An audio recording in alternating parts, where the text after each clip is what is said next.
Health के लिए हम क्या कुछ नहीं जरूरी है हेल्थ इंश्योरेंस के। दर्शक ব্রেকিং নিউজ লাইভে এসে প্রধানমন্ত্রী শেখ হাসিনাকে চরমভাবে ধুয়ে দিয়ে এই সব বললেন। বিস্তারিত জানতে ভিডিওটি না টেনে শুরু থেকে শেষ পর্যন্ত দেখুন।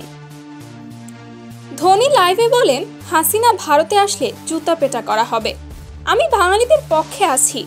এই হাসিনা আমার বাঙালি ভাইদের ওপর কি যে অন্যায় অবিচার করেছে, যেটা দেখে আমার অনেক খারাপ লেগেছে।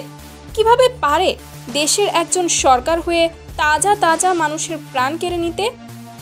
হাসিনা কি মানুষ নাকি অন্য কিছু, যেখানে গোটা বাঙালি এই হাসিনার উপর বিরক্ত?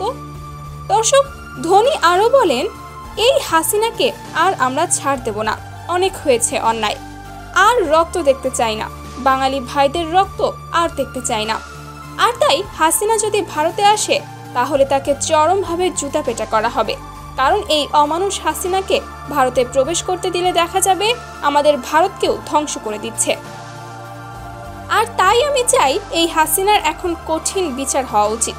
তো দর্শক, আপনাদের কি মতামত ভারতের সাবেক ক্রিকেটার মহেন্দ্র সিং ধোনির এমন বক্তব্য শুনে? তা অবশ্যই জানিয়ে দিবেন ভিডিওর কমেন্ট বক্সে।